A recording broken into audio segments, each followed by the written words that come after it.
para fazer o sorteio da proposição que vai iniciar. Alguém, por favor?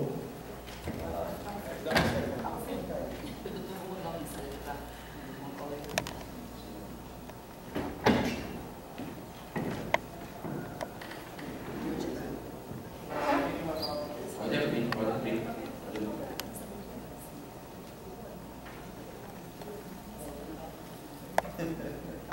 Então, pessoal, pelo sorteio,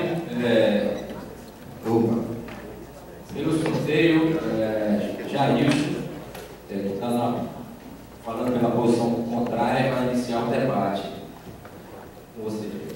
Gente, eu acho que geralmente é muito melhor quem tem a posição favorável ao tema começar, mas a gente está seguindo também uma outra regra que é o sorteio, que também é uma coisa democrática, mas talvez não seja muito prática. Sim, gente, então inclusive, eu assinei até a emenda de aquele abaixo-assinado de apoio, né, à emenda, as emendas. Então, eu estou vindo aqui não para discutir o mérito, né, o mérito que eu sei que realmente que existem várias posições, várias proposições que levam ao mérito da demanda, e inclusive que várias delas, inclusive, têm acordo, certo? Tem acordo com várias delas. E também, eu não tenho também agora, nesse momento, também uma opinião, vamos dizer assim, 99%, 100% fechada no tema. Eu ainda estou em dúvida. É por isso que eu estou aqui, né? É por isso que eu venho aqui conclamar que os companheiros e os colegas aqui do Judiciário Federal, que a gente tenha um pouco de calma com essa discussão. Certo? Então, o que eu vou dizer é isso. Eu acho que se criou um clima, mais uma vez, se criou um clima de acirramento entre nós, entre a base, entre parte da diretoria, entre a diretoria em si, e isso gerou um clima, né, que eu estou sentindo que aqui hoje o clima vai ser um clima mais tranquilo. Eu acho que os periodistas, a gente não precisa que ninguém se exacerbar, não precisa que ninguém fale alto, não precisa aqui ninguém atacar ninguém. Acho que vamos aqui apresentar nossas demandas, né? Aí certamente eu sei que vocês têm muitas, como eu já falei aqui, muitas coisas que podem levar com que a questão tenha um bom mérito e a possibilidade de ser aprovada aqui nesse plenário. Gente, aí o que é que eu, em primeira mão, eu vou aqui apresentar por que minha contestação a esse encaminhamento. Porque hoje não existe um calendário fechado para debater o tema. Hoje existe uma posição que foi tirada na última ampliada lá em Brasília, um dia depois da reunião de técnico, né, eu acho que foi isso mesmo, Marco pode ter me corrigido se eu estiver errado, se fechou lá que essa questão seria colocada em uma reunião do GT de carreira, ou seja, do grupo de trabalho de carreira, depois da campanha salarial. Nossa campanha salarial, ela ainda está acontecendo, né? Nossa greve está suspensa, certo? Mas também, eu também não estou aqui defendendo que esse debate, que ele espere 6 meses, 1 ano, 2 anos. Eu estou defendendo que a gente saia daqui realmente para cobrar esse debate mesmo da FENAJUF, entendeu? Acho que cobrar esse debate da FENAJUF, hoje a gente começar a ligar para os colegas. Precisamos tentar garantir também uma ampliada da FENAJUF, porque infelizmente na última ampliada o campo governista chegou lá e estava em maioria, e o campo governista não. O que acontecia? Sempre o campo que não era governista, mais os independentes, a gente saía de uma reunião ampliada marcando uma outra, porque nós sabíamos que se a gente deixasse isso para a diretoria da FENAJUF fazer, talvez ela não acontecesse, e foi o que aconteceu. Nós perdemos essa votação na última reunião ampliada da FENAJUF e não se marcou uma nova reunião ampliada. Então, não tem uma nova reunião da FENAJUF, uma nova reunião ampliada marcada, não tem. E o que acontece? Todas as vezes que há qualquer modificação dos projetos que a gente tem acordo, se tem um projeto que nós temos acordo, esse projeto está em andamento, se surge uma proposta nova, minimamente se chama uma reunião da diretoria da FENAJUF para tomar posição sobre isso, ou uma reunião ampliada. Então não tem nada marcado disso. Então, o que é que eu quero dizer aqui? Que nós precisamos arrancar isso da FENAJUF. Como? Eu ainda não sei. Podemos aqui junto costurar para fazer isso. Agora, outra coisa também que eu queria aqui falar sobre alguns argumentos que eu vi em relação a como encaminhar a questão. É que nós somos maioria. Certo? A maioria vence, se quiser. A maioria chega, e a maioria vai para o plenário, vai para a reunião, levanta a mão e aprova. E todos nós vamos ter que seguir, certo? Principalmente a diretoria, principalmente os diretores, principalmente a FENAJUF, principalmente o sindicato. Agora, isso não quer dizer que a maioria sempre esteja correta. Nós aqui, todos nós aqui, acho que a grande maioria aqui tem nível superior, quando estudamos, na história está repleta de casos onde a maioria cometeu erros. E esses erros podem levar a coisas ruins. É como a gente fala. O que é que acontece? Os primeiros erros, eles acontecem porque eles acontecem. Certo? Mas nós podemos ser responsáveis por esses erros. Então é isso. Então, é muito melhor. Eu sei que aqui a maioria sempre vai prevalecer. Nunca vai ter unanimidade. Porque, inclusive, não há unanimidade entre os técnicos. Se for ali mesmo, o Dinalva, que são do TRE, elas são contra isso. Elas são contra isso. Mas elas também chamam o debate também. Certo? Então, isso não, existem técnicos que não têm acordo com o tema. Então é isso. Então, outra coisa. E aí eu digo, então, a maioria, aí eu venho falar aqui um outro tema também que eu quero falar aqui. Qual é a necessidade do debate? Gente, o debate ele tem. O que é o debate? O debate é um instante, é um espaço, certamente democrático, onde vai haver um embate de ideias, não é isso? Embate de ideias. Entre quem é contra, quem é a favor, quem discorda do mérito, como eu nesse momento. E isso vai aflorar as ideias. Isso possibilita também, possibilita que algum de nós aqui mudamos de ideia. Então é por isso que muitas vezes a falta de debate pode não nos propiciar, não nos munir de argumentos que possam mudar de ideia. Em relação ao subsídio, várias pessoas mudaram de ideia. Eu lembro que quando eu ouvi falar em subsídio pela primeira vez, acho que em 98, eu tive acordo com isso. Eu lembro que quando eu ouvi falar pela primeira vez em previdência privada, eu tive acordo. Eu disse, poxa, que besteira, eu vou lá no banco e deposito todo mês, para que eu quero? É até bom, porque se eu ganho 10 mil e o teto é 3, eu só pago sobre 3, vai sobrar o restante para mim. Vai sobrar o restante dele para mim. Então, assim, é isso que acontece no debate. Ele possibilita que a gente mude de ideia. Um momentinho aí.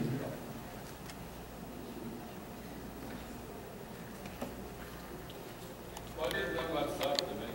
É um terror o WhatsApp. Inclusive, eu bati meu carro semana passada. Espero que o seguro não ouça. Por causa do WhatsApp. Né? Então é isso, gente. Aí, outra coisa que eu queria falar aqui é isso. E o debate no final, o que é que o debate pode fazer? O debate pode, inclusive, reforçar nossas convicções sobre aquele tema. Nós podemos sair daqui, inclusive, mais convictos da necessidade dessa alteração. Então, é por isso que o debate tem essa riqueza. Depois que as pessoas que não vêm para aqui, ou as pessoas que vão chegar aqui perto do horário da votação, elas não querem debate. Então, que democracia é essa? Que você não ouve o outro, que não dá importância, que você se acha senhor da razão? E essa pessoa não é digna de muita coisa. Se ela se acha que ela sabe de tudo e que ela precisa ouvir o outro, então por isso que a gente chama para o debate. Agora, a outra coisa fala também de maioria. Maioria, eu digo, gente, hoje os técnicos são maiorias circunstanciais. Porque o que está acontecendo hoje? Os concursos públicos que estão tendo na categoria hoje, eles são, para ter a maioria planalista. Então, daqui a algum tempo, os técnicos podem ser minoria da categoria, e os analistas têm que tratar vocês todos. E aí? Outra coisa também, essa maioria, por que eu estou falando de maioria? Porque algumas pessoas disseram assim, nós somos maioria e nós temos direito. É isso que eu quero deixar, essa maioria. Aí o que vai acontecer? Se a gente sai daqui, se a gente aprova aqui na Bahia isso hoje, se a gente aprova também, inclusive na FENAJUF, sai daqui hoje, a gente bota a FENAJUF na parede, a FENAJUF chama uma ampliada, a gente chega na ampliada e a gente aprova isso. Tudo bem? Pode aprovar, porque para ir para a ampliada vai ter uma eleição de delegados. Certamente, os técnicos vão ser maioria aqui e lá na ampliada. Aprova.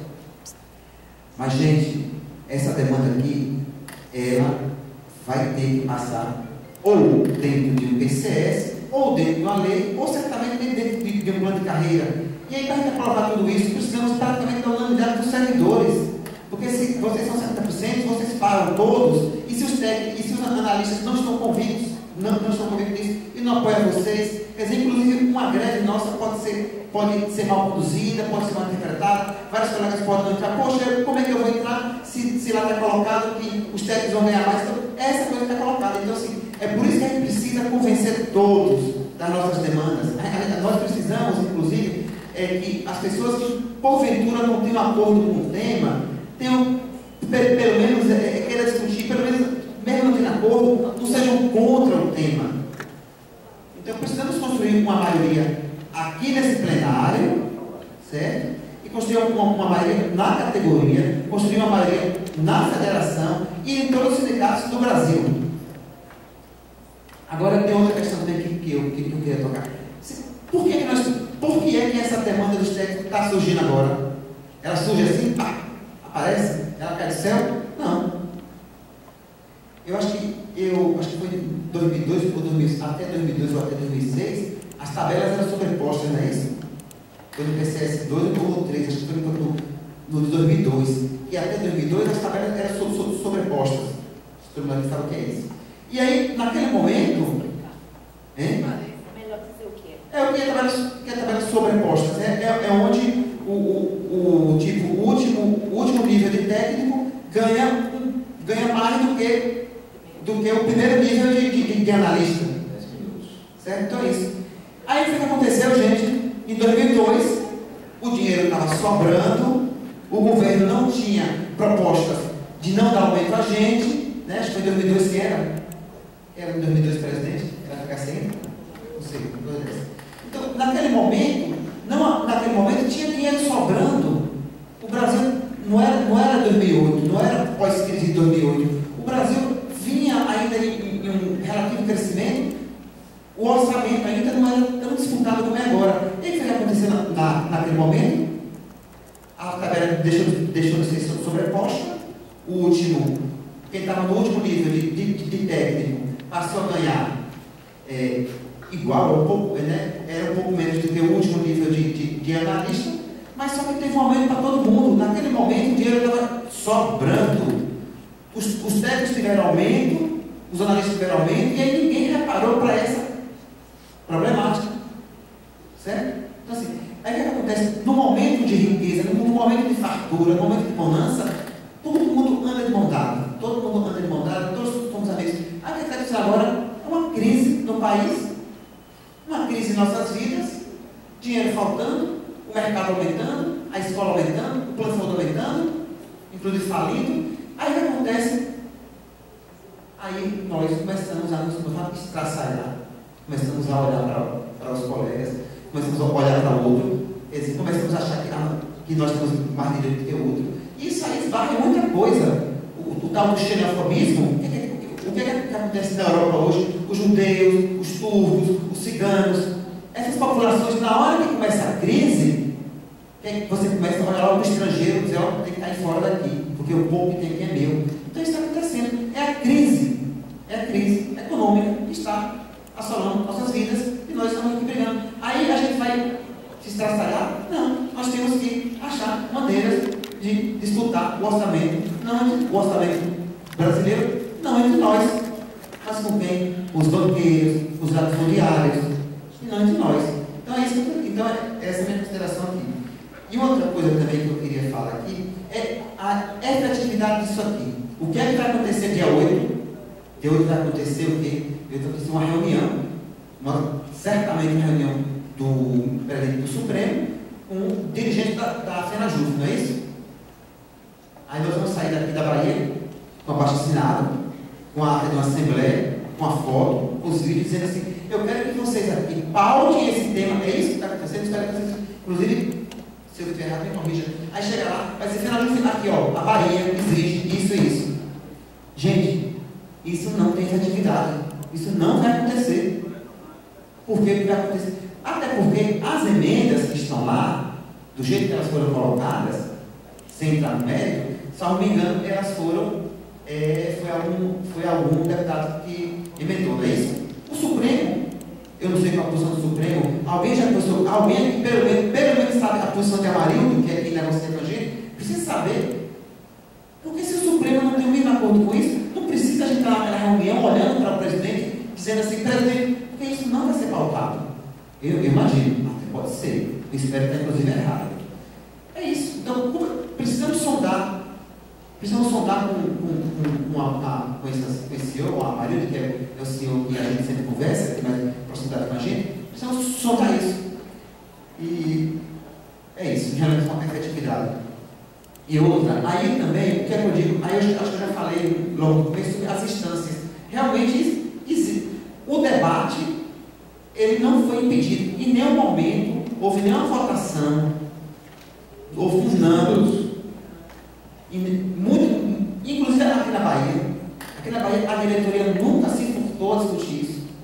Nós fomos pegos de surpresa, foi igual julho, né? Jornada de julho. Quem imaginava que todo mundo ia para a rua daquele tamanho? Como vocês sabem, eu sou do partido do PSD, do Partido Socialista, do Partido de Lutas.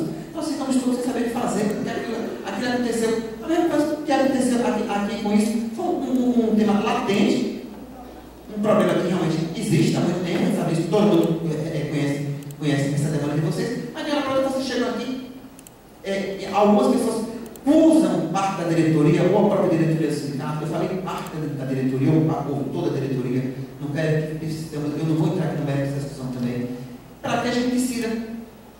Aí nós podemos aqui hoje, que inclusive, um pequeno número de pessoas, certo? Uma categoria de, nós somos praticamente 5 mil aqui na Bahia, né? Acho que nós somos então 3 mil, só nesse prédio aqui nós devemos ter não sei quantas pessoas.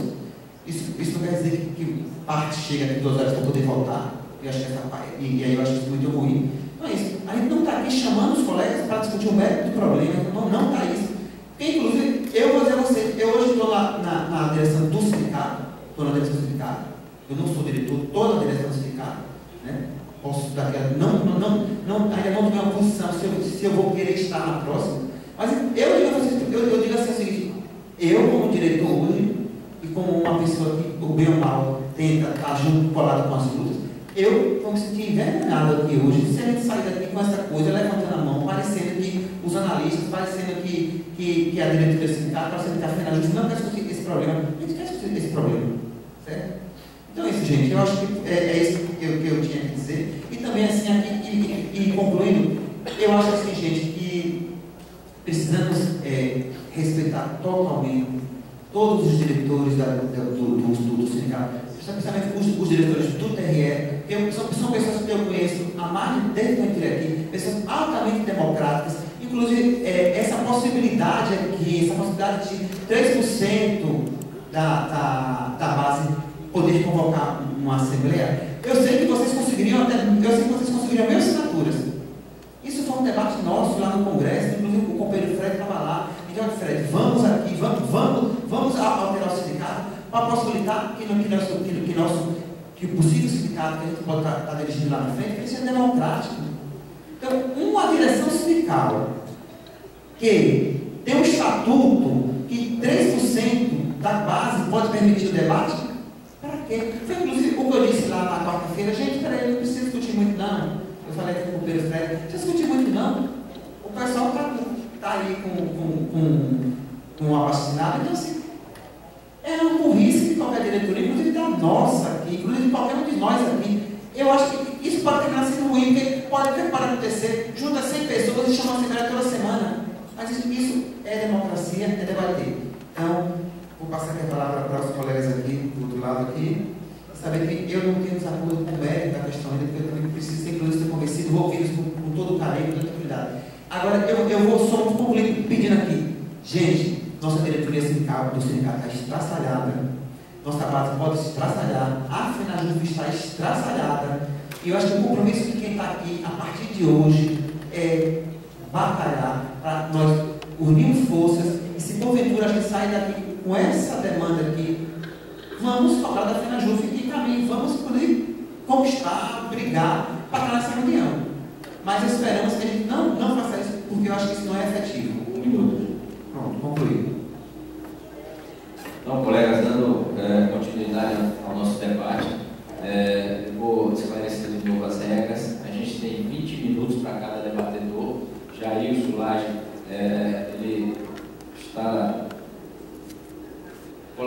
posição contrária, mas ele deixou claro que é pela forma e não pelo mérito, ele deixou claro aqui para a mesa. Então, serão mais 20 minutos agora para a posição favorável, né, sendo 10 minutos para cada debatedor, já que a gente tem 2 debatedores com posição favorável na mesa. Cristiano Cabral, da Universidade Federal, e Karine Pina, do TRE. A gente também distribuiu os formuláriozinhos para inscrição, após as exposições de motivo, para as pessoas se pronunciarem, fazer suas perguntas, suas indagações e contestações. Cristiano, Karine, 10 minutos.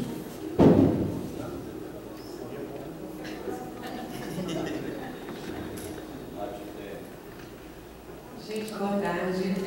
Primeiro eu vou me apresentar, né, porque tem pouca gente aqui do TRE, Karine Pina, eu sou da área de sistemas, programadora de sistemas, cargo específico. E assim, eu queria começar colocando o porquê que eu estou aqui.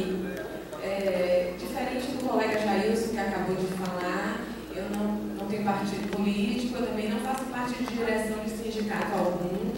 Na verdade, eu estou aqui como base, eu sou da categoria, como a maioria de vocês que estão aí, e porque eu comecei a estudar sobre o tema da valorização dos técnicos judiciários. Eu estive durante toda a primeira greve, no primeiro semestre, junto aos colegas, inclusive com Jailson, Fred, Sueli, Dinalva. Eu estive junto durante todas as assembleias, estive no TRE, passando em todas as salas, porque acredito sim que não há outro meio para a gente lutar por melhoria de salário. Então eu participei durante toda a greve do primeiro semestre. Só que agora eu devo 200 horas no meu ponto, por conta que ainda não foi resolvida essa questão lá com a coordenação do sindicato. Então eu não participei dessa última greve simplesmente por esse fato, porque ainda não houve nem nada foi acordado sobre o ponto da gente. Então, esclarecendo, no primeiro semestre, durante a greve, eu tentei por diversas vezes tratar sobre o assunto, gente, de valorização do técnico judiciário através da transformação da escolaridade para nível superior.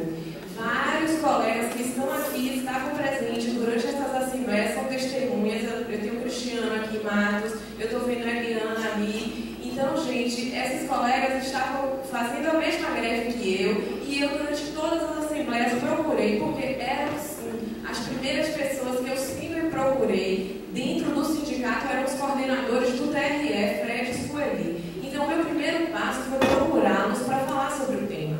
E eles me disseram a seguinte frase: corra atrás de você, senão não vai sair nada. Então, gente, eu sinto muito, eu tive que correr atrás. Eu não tenho esse perfil, eu nunca fiz um curso de oratória, eu não chamo ninguém de companheiro, porque não sou sindicalista. Vocês me desculpem se eu falar alguma besteira, se minha voz tremer, se a mão tremer, vocês me perdoem, porque eu não sou profissional no assunto, certo? Então, eu só queria deixar isso claro, porque fomos tratados como oportunistas e, no entanto, durante a greve do primeiro semestre todo, eu tentei colocar o assunto por diversas vezes. E, inclusive, para a criação do coletivo de técnicos nacional, eu procurei eles. Quando eu soube que ia ter essa ampliada para definir a criação do coletivo, eu procurei Fred e Sueli, eu quero ir para essa ampliada. E eles me disseram: vai ser votado em assembleia.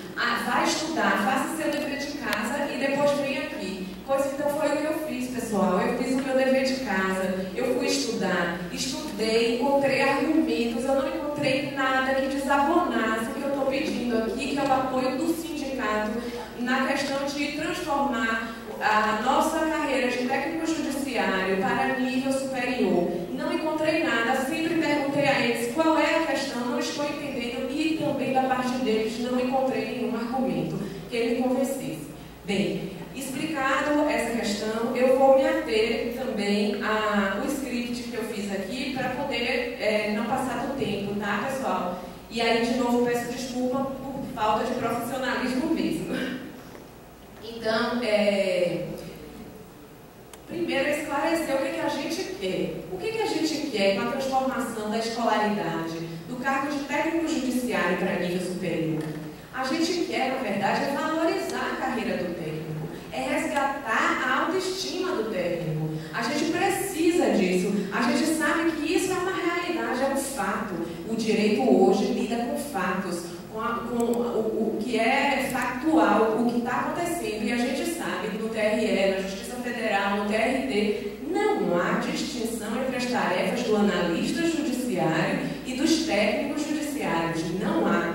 Isso não há o que se discutir. E o direito lida com isso. O direito hoje ele busca estar alinhado com os fatos. Então a gente precisa estar atento a isso. A segunda questão é que a gente não quer transformar o cargo de técnico judiciário para analista judiciário, não é isso. O que a gente busca é transformar o grau de escolaridade para o ingresso ao cargo. O grau de escolaridade do técnico judiciário passando a ser nível superior vai estar valorizando a carreira do técnico. Isso já acontece em vários órgãos do judiciário e do executivo. Os técnicos do Banco Central estão em breve aí pleiteando exatamente isso, porque fazem as mesmas atividades. Gente, como eu já disse antes, nós da categoria tivemos que tomar a frente disso. Eu sou categoria, eu não sou sindicato, eu não sou partido, eu sou categoria. E tivemos que tomar a frente porque não houve essa disposição do sindicato. Então, por isso foi necessário.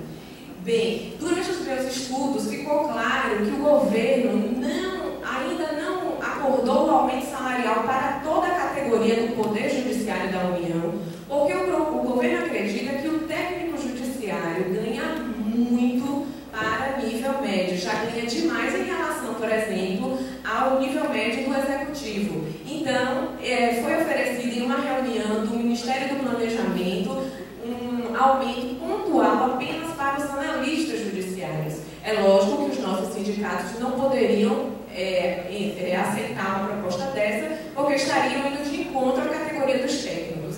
Mas isso demonstra mais ainda que transformar a carreira do técnico em nível superior vai facilitar a vida de todos nós, inclusive de analistas judiciários. Desculpa, eu vou tentar ser mais rápida.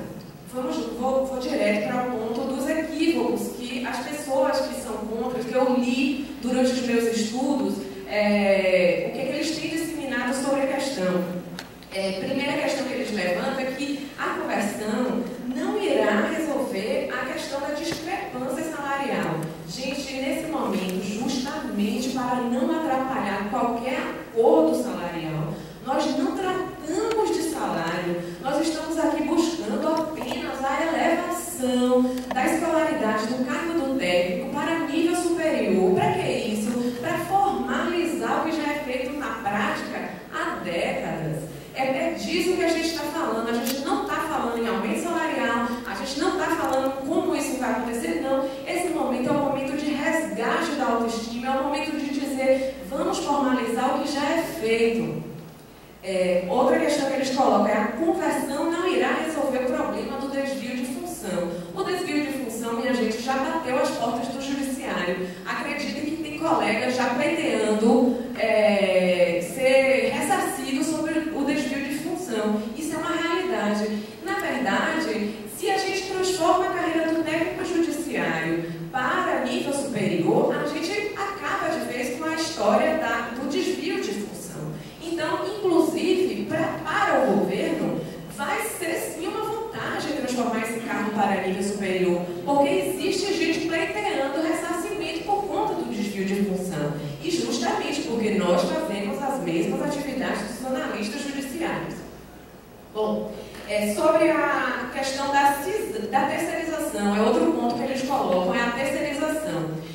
Gente, eu entrei no serviço público em 96. E lá, em 96, já existia a terceirização. E hoje, em 2014, ainda existe terceirização. Então, a gente não pode colocar essa conta na carreira do técnico. É preciso que o técnico acorde, é preciso que o técnico tenha visão crítica, é preciso que o técnico saiba que ele precisa ter valor no trabalho que ele faz, como ele desempenha. Se ele desempenha exatamente a mesma coisa que o analista judiciário, isso precisa ser reconhecido formalmente. Outro argumento deles é que a transformação da carreira do técnico judiciário para nível superior